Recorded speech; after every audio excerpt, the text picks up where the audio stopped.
I came back from my business trip earlier than expected. I didn't tell anyone I was returning. I wanted to surprise David. When I arrived on our street, I saw several cars parked in front of our house.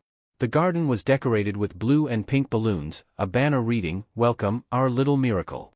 I parked my car a street away and walked over. The door was slightly open, music and laughter spilled from inside. When I stepped in, I froze. In the middle of the living room, Sarah, my best friend, was visibly 6 months pregnant. My mother-in-law, Maria, was gently stroking her belly, while my mother served drinks. Gifts were stacked on a decorated table. "So, is the nursery ready?" my Aunt Clara asked.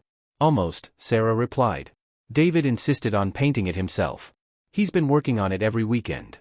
At that moment, my husband walked in, carrying more drinks. He approached Sarah, hugged her from behind, and placed his hands on her belly. "We just need to set up the crib. We picked it out together last week." I watched as my mother stiffened upon seeing me. She quickly walked over. "Sophie, we weren't expecting you today," she whispered, grabbing my arm. "Let's go outside. We need to talk." I pulled away from her grasp. "Talk about what?" "About how my husband got my best friend pregnant while I was working in another country." The chatter in the room died down. Sarah was the first to notice me, her face turning pale. David stood frozen, his hands still on her belly. "Sophie," he began. "Don't you dare," I cut him off. "How long have you been cheating on me?" No one answered. My father, standing in a corner, couldn't even look me in the eye. "I can explain," Sarah said, taking a step forward. "We didn't want you to find out like this." "Oh, and how were you planning to tell me? After the baby was born? Or when they turned 18? My mother-in-law stepped in. "Sophie, please, think about the baby. Sarah doesn't need this stress in her condition." "Her condition?" I let out a humorless laugh. "The same condition I was in 2 years ago when I lost my baby? Where was your concern then, Maria?" The silence that followed was deafening. My mother tried again. "Honey, I know this is difficult." "Difficult for whom?" "For me, who worked non-stop for 9 months while my husband was sleeping with my best friend.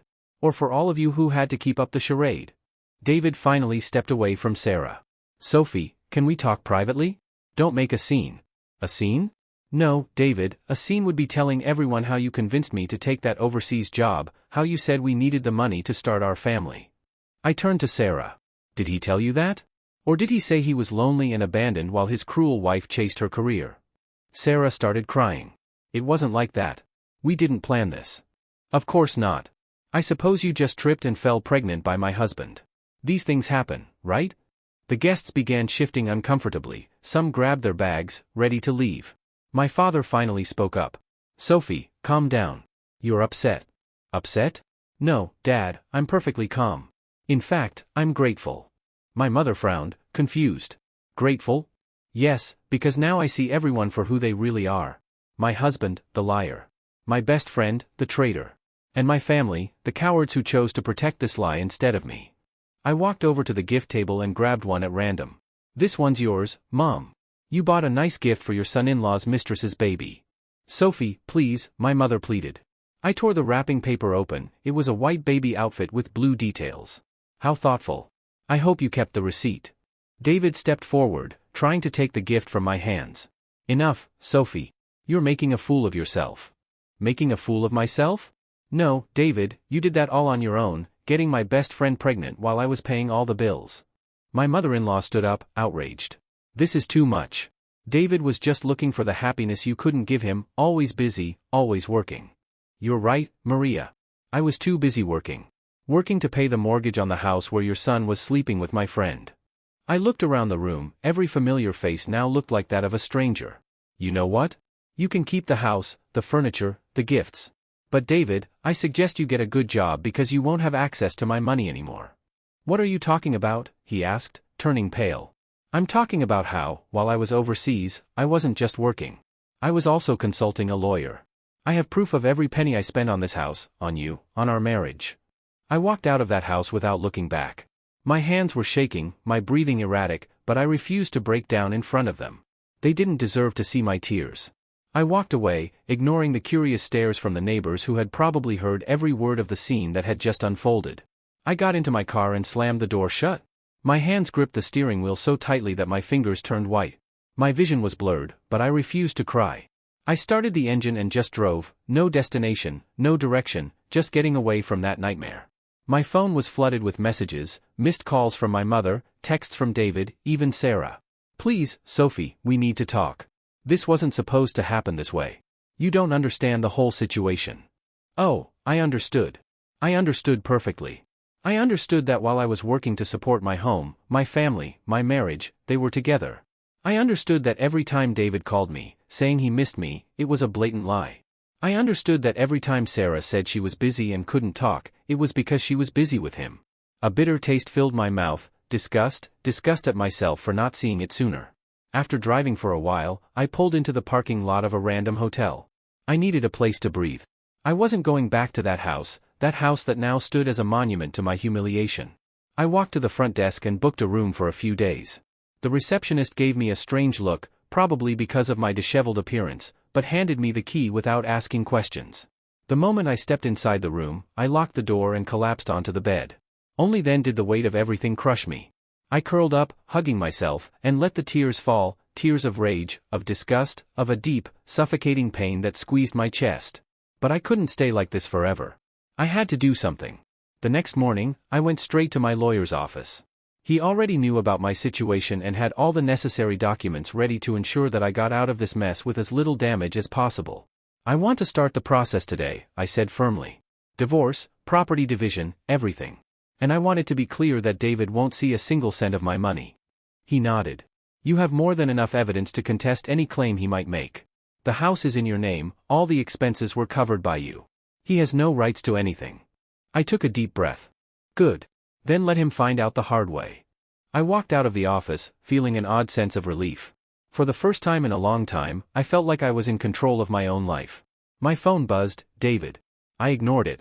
Minutes later, a message popped up, we need to talk. Please, Sophie. I only responded with, talk to my lawyer. Days passed, and the calls and messages didn't stop. Until one afternoon, while I was having coffee at a cafe near the hotel, someone approached my table. David. He looked awful, deep eye bags, messy hair, but I felt no sympathy. Sophie, please, he sat across from me without being invited. I didn't want you to find out like that. I crossed my arms.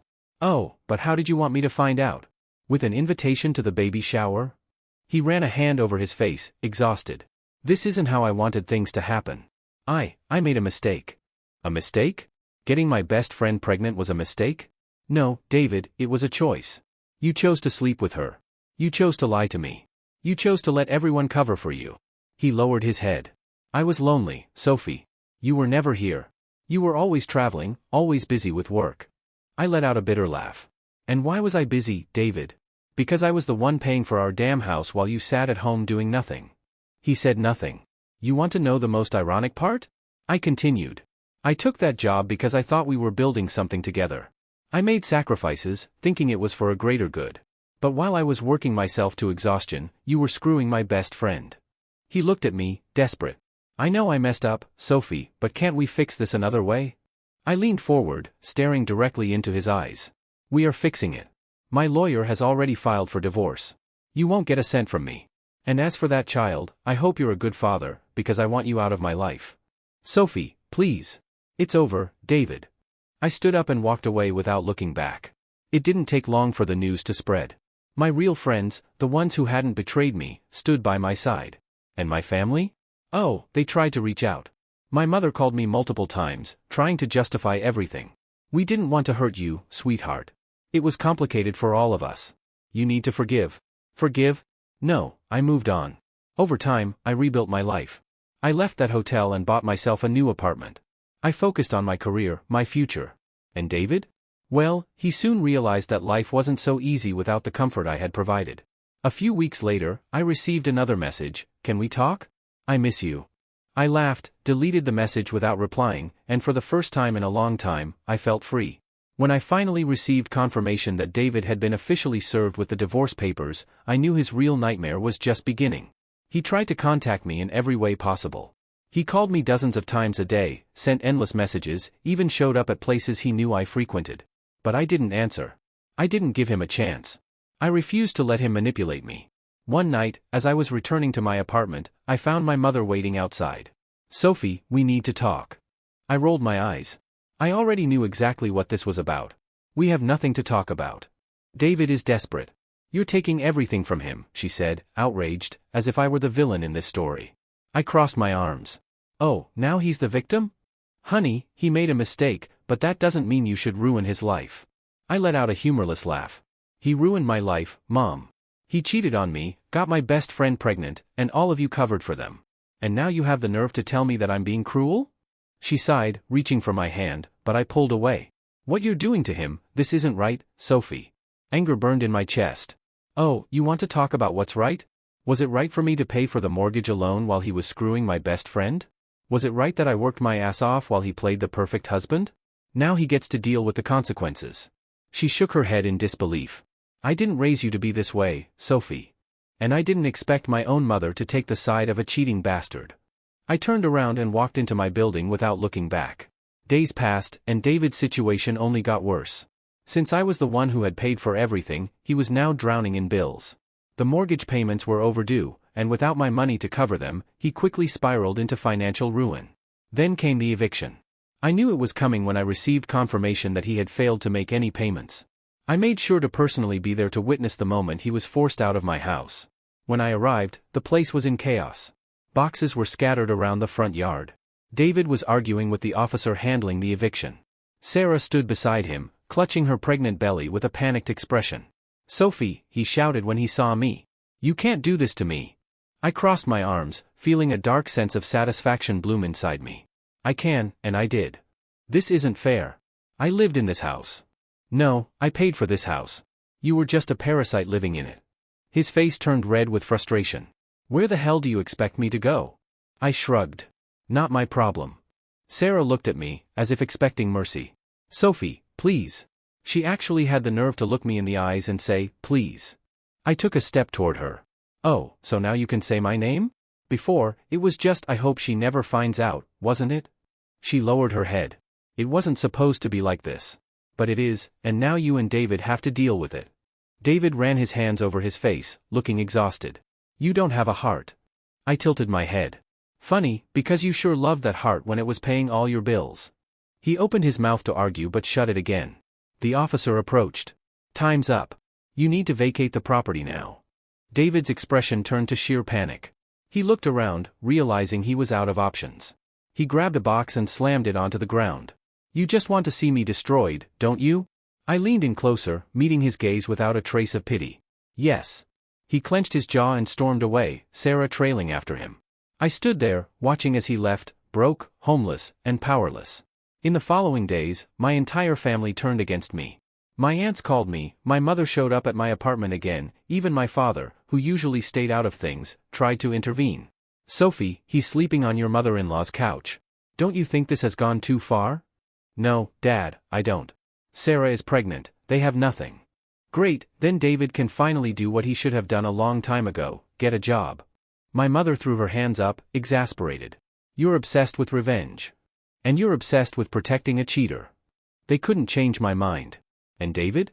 Oh, David was in ruins, no home, no comfort, no access to the money he had leached off me for years. I heard through some mutual friends that he had started taking odd jobs to make ends meet, but it wasn't enough. And then the inevitable happened. David showed up at my apartment. He looked miserable, thinner, with dark circles under his eyes. "Sophie, please, I have nothing left." I stared at him. "I know. I need help." I tilted my head, pretending to think. "Like I needed help when I found out you were cheating on me?" He closed his eyes, frustrated. "I was an idiot, I know that, but I can't change the past." I crossed my arms. "No, but you sure as hell can suffer in the present." His hands clenched into fists as he swallowed his pride. "You don't have to be this cruel." "Oh, but I do. I learned from the best." And with that, I slammed the door in his face. And for the first time in years, I felt at peace. David was finally experiencing what life was like without me. And me? I was finally free. Time passed, and just as I had predicted, David sank even deeper, no home, no money, no comfort. He had gone from a spoiled, dependent husband to a desperate man hopping from job to job just to keep himself afloat. And me? I moved on. I didn't feel sorry for him. In fact, every time I heard about another disaster in his life, I felt a twisted sense of satisfaction. It was a sweet taste of justice, of knowing that everything he had done to me was coming back to him. And then I heard the best news I had received in months. Sarah filed for divorce. I found out through an acquaintance, one of the few people who still dared to talk to me after everything that had happened. She ran into me at a cafe, hesitated for a moment, then smiled slightly before dropping the bombshell. She left him. I blinked. What? Sarah. She filed for divorce. And she wants alimony. The laugh escaped before I could stop it, a loud, genuine, from-the-gut laugh. Are you serious? I asked, still laughing. Dead serious. David can't hold a stable job, and she doesn't want to be the one supporting him. Oh, the irony was delicious. Sarah, the woman who had sworn David was her one true love, the one who clung to him like a parasite while I worked to pay for everything, had now done to him exactly what he did to me, left him when he was no longer useful. And she wants alimony? I asked, still grinning. Yeah, she claims he promised to take care of her, and now that she has a baby, she needs financial support. I couldn't stop laughing. Please tell me, does David even have money to pay her? My acquaintance smirked. No. And I lost it. David hadn't just lost everything I had given him, now even the woman he betrayed me for was financially screwing him over. Karma had come for him, and this time, he had no one left to leech off of. I had to see this. The following week, I made sure to accidentally show up at a place I knew David still frequented, a rundown bar we used to go to, one of the only places he could still afford. He was sitting at the counter, looking like a ghost of his former self, thinner, dark circles under his eyes, his beard unkempt, and of course, a cheap beer in his hand. I walked in slowly, taking my time, and sat 2 seats away. He noticed me immediately, his face tightening. What do you want? He muttered, his voice rough and tired. Nothing, I said, picking up my own drink. Just enjoying the view. He sighed heavily. Are you happy now? I took a sip, savoring the moment. Yes. Very. He scoffed, shaking his head. You think this is funny? Miguel, I think this is hilarious. You threw our marriage away for Sarah, and look at you now. She left you. She took whatever little you had left. He went quiet for a long moment before staring at his empty glass. She said she couldn't be with someone who had nothing to offer. Funny, right? That's exactly what you said about me. He shut his eyes, his jaw tightening. You don't get it, Sophie. Oh, but I do. You were only good enough for her when you were convenient. Now that you can't provide the comfortable life she wanted, she threw you away like garbage. He didn't argue because he couldn't. I stood up, ready to leave. You know what's the best part? You deserve every bit of this. And I walked out, leaving David to drown in his own misery. After that day, I cut off everyone connected to my past. I distanced myself from my family, the hypocritical aunts who kept telling me to forgive, my mother who insisted I had gone too far. I owed nothing to any of them. The only person I owed something to was myself. And so, I started over. I rebuilt my life from scratch, bought myself a new apartment just for me, sold everything that reminded me of that pathetic chapter of my life, donated some things, burned others. David and Sarah were erased. I went out more, met new people, enjoyed life without carrying dead weight on my back. For the first time in years, my life was mine. And while I moved forward, David kept falling apart. Months later, I heard that he had tried to appeal the divorce ruling, claiming that he deserved alimony instead. Of course, the judge laughed in his face and denied everything. I also found out that Sarah kept draining whatever tiny bit of money he had left. And me? I had never felt better. The world was finally how it should be. I was free, and David was getting exactly what he deserved.